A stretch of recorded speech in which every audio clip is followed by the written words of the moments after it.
Over the last decade, NFL general managers lit $1.1 billion on fire. GMs paid premium prices for bargain bin production.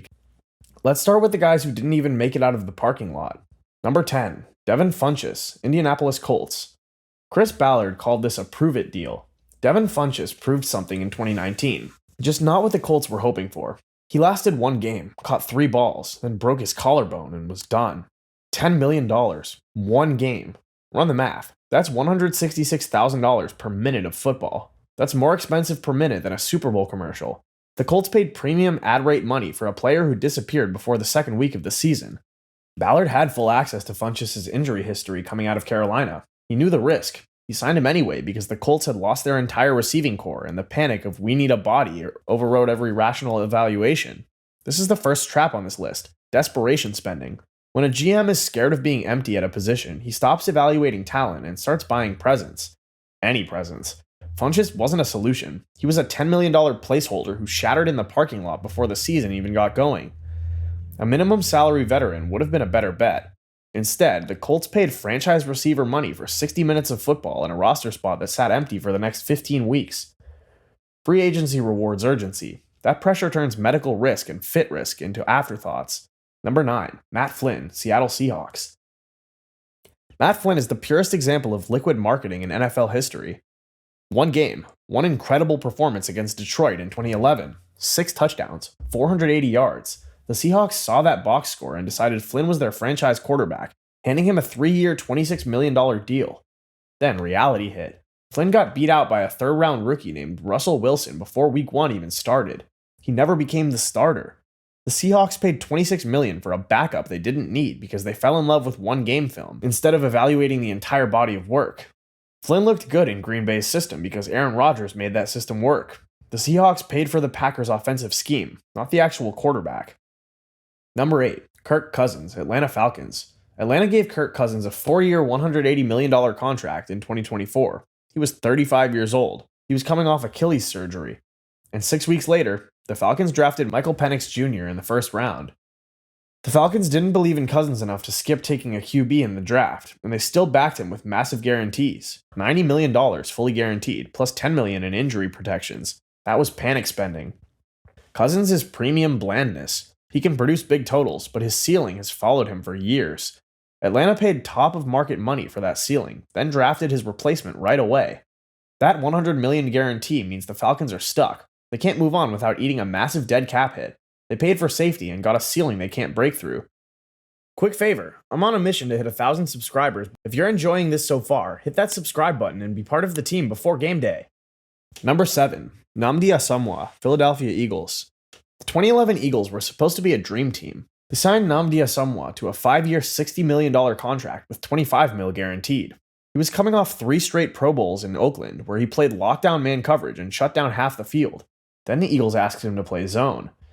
Put the Oakland tape on the left and Philly tape on the right. In Oakland, he pressed at the line and erased releases. In Philly, he backed off and played soft.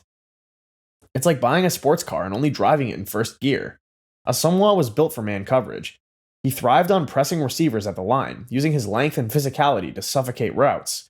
The Eagles' defensive coordinator wanted him to play off-man and zone concepts. Asomugha looked lost. He got torched by every receiver he faced in 2011. The Eagles paid for what Asomugha did in a different system and assumed they could plug him into their scheme. They ignored the most basic principle of roster construction: fit matters. The Raiders knew this, that's why they let him walk. Oakland understood that Asomugha's value was tied to a specific defensive philosophy, and the moment you changed that philosophy, you changed the player. Philly paid $60 million and got 2 seasons of confusion and missed arguments, plus a corner who looked ordinary in the exact role they asked him to play. Number 6, Le'Veon Bell, New York Jets. Le'Veon Bell sat out the entire 2018 season in a contract dispute with Pittsburgh. He wanted to be the highest paid running back in football. The Jets gave him exactly that. 4 years, $52.5 million with $35 million guaranteed. Then Bell showed up out of shape and averaged 3.3 yards per carry. This wasn't just about the money. Bell's production in Pittsburgh was a product of the Steelers' offensive line and Ben Roethlisberger's ability to keep defenses honest. The Jets had neither. Up front, the line couldn't hold up and the quarterback play was unstable, so defenses stopped respecting anything behind the line of scrimmage. The defense didn't help either. Games got away from them early, and Bell was running into stacked boxes every play. The Jets paid industrial spirit prices for a player whose value was entirely dependent on the infrastructure around him. They thought they were getting a game changer. They got a guy who couldn't change games when the supporting cast wasn't elite. By week 5 of the 2020 season, Bell was signaling he wanted out. The Jets released him shortly after. The contract was worth $52.5 million on paper, but the Jets paid about $28 million for 17 games of mediocre production and locker room toxicity. Dead cap is the receipt. A team can cut the player, but the bonus proration stays. One bad deal can block the next offseason.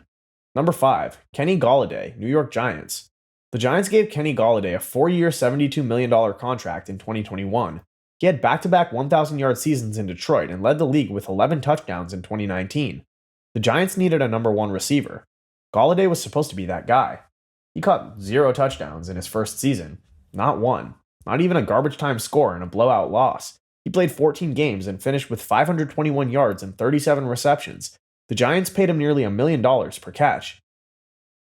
The problem wasn't just production, it was fit. Golladay was a contested catch jump ball receiver, and that style comes with a requirement. He needed a quarterback who would throw early, trust the leverage, and live with a few ugly incompletions along the way. The Giants had Daniel Jones, who was still figuring out how to be a starting quarterback.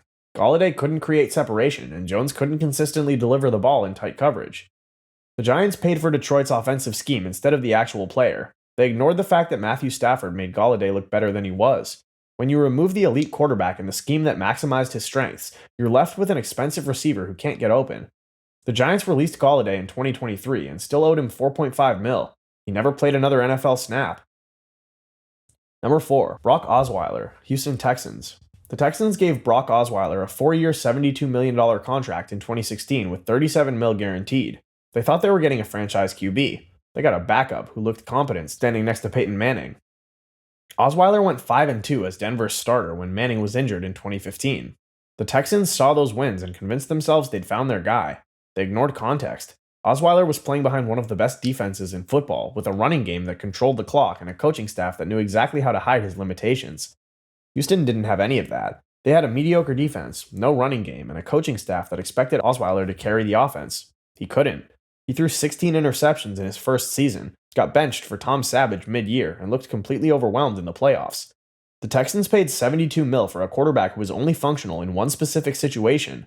The moment you removed the elite supporting cast, you exposed what he really was, a backup-level talent with a starter's price tag. Denver understood this. That's why they let him walk. Houston paid for proximity to greatness and learned that standing next to a Hall of Famer doesn't make you one.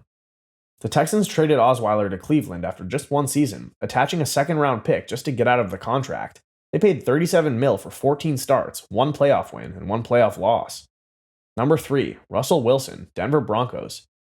Russell Wilson's Broncos contract is the most expensive mistake in NFL history. 5 years, $245 million with $165 million guaranteed. The Broncos didn't just sign Wilson. They traded 2 first-round picks, 2 second-round picks, a 5th-round pick, and 3 players to Seattle for the privilege of paying him. Then Wilson forgot how to play quarterback. The Dangerous brand that Seattle sold was already watered down by 2021. Wilson's deep ball accuracy was declining. His mobility was compromised. His decision-making in the pocket was getting worse. Seattle knew this. That's why they were willing to trade him despite his Hall of Fame resume. Denver ignored every warning sign. They paid for the brand, not the player. They wanted the guy who could turn a broken play into a highlight, then bailed him out late when the game got tight. They also wanted the deep shots that used to define his best seasons. Instead, they got a 34-year-old quarterback whose legs were gone and whose arm couldn't compensate anymore. Wilson's 2022 season was a disaster. He ranked near the bottom of the league in every meaningful metric. The moonball offense that defined his Seattle career died the moment he left Pete Carroll's system. The Broncos benched him in 2023 and released him after 2 seasons. The dead cap hit, $85 million spread over 2 years. That's the largest dead money charge in NFL history. Denver paid Wilson $242 million to destroy their franchise for half a decade. They're still recovering. Number 2, Albert Haynesworth, Washington Redskins. Albert Haynesworth signed a 7-year, $100 million contract with Washington in 2009, $41 million guaranteed, the largest defensive contract in NFL history at the time. Dan Snyder wanted a statement signing. He got a player who literally laid down on the field mid-play. Haynesworth was dominant in Tennessee, 2 consecutive first-team All-Pro selections. He was a disruptive force who could single-handedly wreck offensive game plans. Washington saw that production and wrote the biggest check in football. Then Hainsworth stopped trying. It started immediately. He showed up out of shape and failed the team conditioning test. He played 20 games across 2 seasons and looked disengaged in most of them. Washington eventually traded him to New England for a 5th-round pick just to get him out of the building. The psychological trap here is paying for past performance instead of future production. Hainsworth already had his contract year dominance. He got paid. The motivation disappeared the moment the ink dried. Washington ignored every warning sign about his work ethic and character because they were desperate to make a splash signing. They paid $100 million for a player who quit on them before the season started. That's not a bad investment. That's a settled lawsuit. Number 1. Deshaun Watson, Cleveland Browns. The Browns gave Deshaun Watson a 5-year, $230 million fully guaranteed contract in 2022. Every dollar guaranteed. No real exit ramp. They handed it to a quarterback facing 24 civil lawsuits. Watson didn't play in 2021 after requesting a trade in the offseason and then subsequently watching the sexual assault allegations pour in. Then Cleveland traded 3 first-round picks to Houston in 2022 and immediately handed him the kind of contract you usually reserve for a sure thing. That's the entire problem. Once you fully guarantee the deal, you lose leverage. If the fit is bad, if the rust is real, if the injuries stack up, there's no clean pivot. You're not negotiating from strength anymore. You're managing damage. On the field in Cleveland, Watson is 9-10 with 19 starts, 19 touchdowns, and 12 interceptions. The Browns are stuck with him through 2026, and cutting him before June 1st would mean about $131 million in dead cap. This signing wiped out flexibility at the exact moment the Browns needed it most. The cap space is tied up, and the draft picks that were supposed to backfill the roster are already gone. Cleveland paid maximum price for minimum escape routes, and now they have to live inside the contract. Every GM on this list paid for what players used to be, not what they were. The formula keeps repeating. Hype plus commitment bias equals a financial disaster. These were predictable failures driven by psychological traps that override rational decision-making. Some GMs convince themselves they're one player away. Then they write checks for names instead of fit. The pressure to win now beats the discipline to build it right. Drop a comment. Which signing was the worst robbery? Subscribe for more takes nobody else will give you.